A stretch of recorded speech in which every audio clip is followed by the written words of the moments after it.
Hey scholars, this video is to help you visualize what an extended response should look like in its entirety and also give you some guidance for writing that conclusion paragraph to our extended response DBQ essays.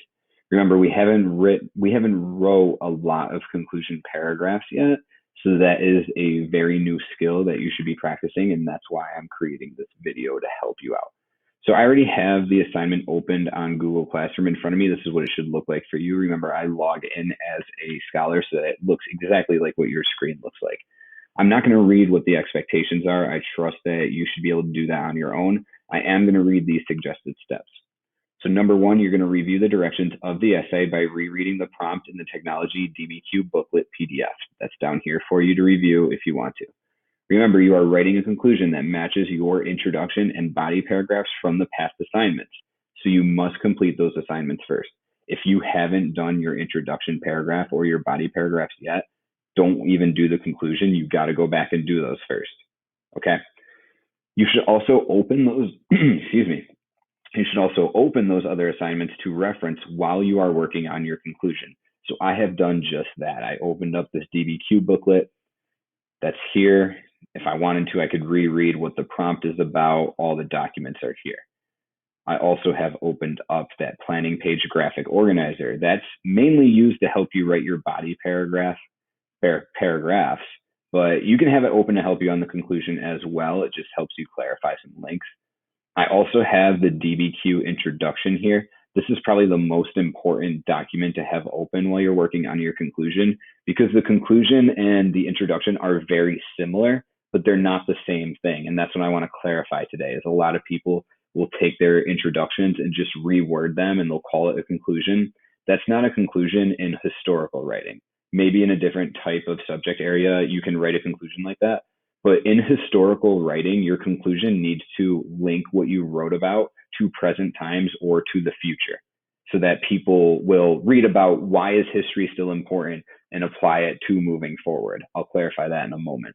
But keep your technology introduction open so that you can reference that while writing your conclusion. And then I had my body paragraphs opened up too, in case I wanted to reference those at all. So those are all the documents I have open. Step number one, you open those documents. Step number two, open the document titled Extended Response Conclusion and review the rubric to attempt writing the assignment. There's a good chance that if you're watching this video, you've already attempted to do this. You open up the document right here, you attempted to write your conclusion, you ran into some issues. Okay, so I'm going to open up my document right here, and let's just talk about the rubric at first. Because step number three is to now watch this video to try to fix your conclusion, to get a better idea of what your conclusion is. And then step number four is the Google Meet. So let's look at the rubric for the conclusion and let's directly compare it to what our rubric for our introduction was. So the rubric for the introduction, you needed to provide a historical context and you needed to preview which technologies you were going to be writing about. For your conclusion, you are doing the same exact thing, but you're doing it in opposite orders. Look at my rubric. You're wrapping up the technologies instead of previewing them now. What does that entail? The conclusion provides the names of two pieces of technology that were analyzed in the essay. The conclusion gives a summary of what each technology's purpose and impact was in history. And the conclusion also includes a statement about the technologies in the future. So look at what I have done to accomplish that. The coffee maker and the air conditioner were two remarkable inventions from American history that drastically changed life permanently. I wrote the names of the technologies, and then I write what each thing does and its impact. The coffee maker was made to expedite the process of brewing the popular caffeinated beverage. That's its purpose. And then the impact. This led to an easier and safer brewing method for people, but also led to an increase in the cost of coffee. Same thing again with the air conditioner. The air conditioner was invented to lower the temperature and humidity of rooms. That's its purpose. And the device changed life by making summer months in America more comfortable, but also led to an increasing use of energy. That's its impacts. And now I need to write a statement about the technologies in the future. That's what I've done right here. Due to the American citizens' reliance on both of these technologies, their impacts are likely to be felt in the future as well. In your conclusions, when you're writing about history, it's very important that you apply what you've written about to either present times or to the future. because otherwise a lot of people won't really care about what you have written.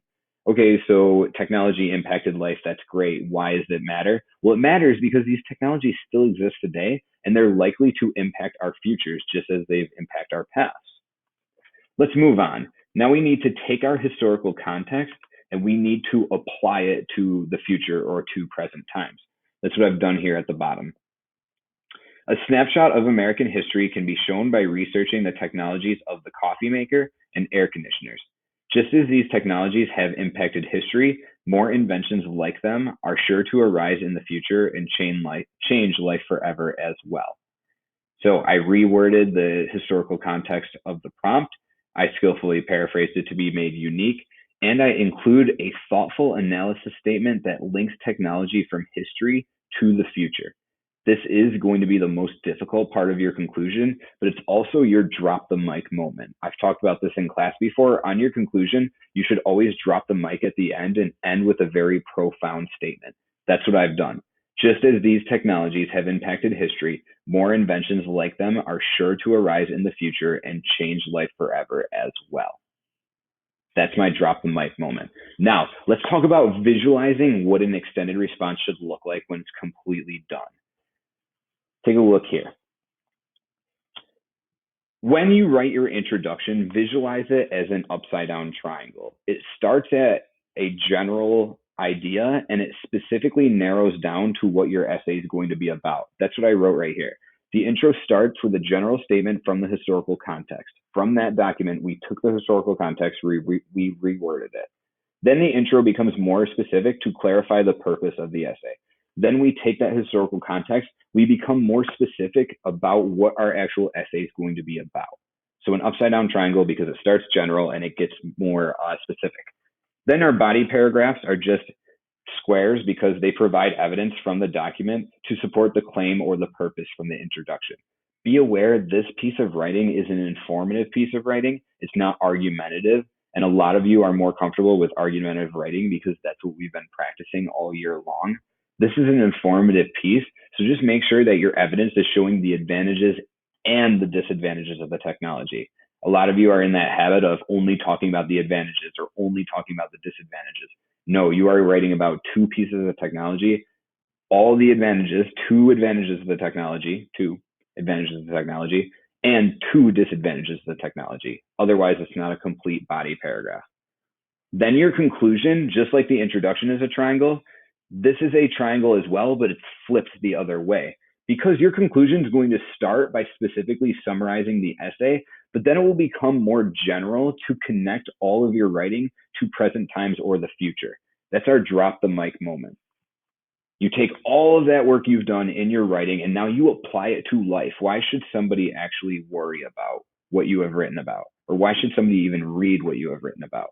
So I'll zoom out so that we have an idea of what a visual example of what an extended response is. Introduction starts broad, it gets narrow. The body paragraphs support the intro, and then the conclusion takes that narrow idea and applies it to life in a general sense. Let's talk deadlines now, since this entire essay is going to be due on Monday. Your introduction is due today at 4 p.m. That is in an hour and 12 minutes. If you do not get your introduction in by 4 p.m., it won't get feedback from me. So when you go to submit your final essay on Monday, you won't have the opportunity to take my feedback and improve your writing. Body paragraphs, same thing. They are due Friday, tomorrow at 4 p.m. If you don't get them to me by 4 p.m., there's a good chance I'm not going to give you feedback and you're not going to be able to change or edit your writing before the final submission on Monday. The conclusion paragraph, what we just modeled, is due Saturday at 4 p.m. Same thing. So I can read it, give you feedback, and then on Sunday, all your final edits are made using all the feedback. Because on Monday, I am going to make you submit the final essay in a new document. I'm going to make you copy and paste your intro into a document, copy and paste body paragraphs 1 and 2 into a document, and copy and paste the conclusion document into a separate document. That's going to just make things easy for us so that you have a full record of an extended response you have written in this class. So again, let's look back at our conclusion paragraph. If I was a student, I'd be all done here and I would press the button turn in so that my conclusion is done, and all I would have to do is wait for feedback or my final edits. If you have any other questions, please feel free to join the Google Meet tomorrow at 10:30 a.m. I'll post the announcement tomorrow morning in the Google Classroom. Other than that, you can send me an email anytime at jbzon@bronxarts.net. Okay.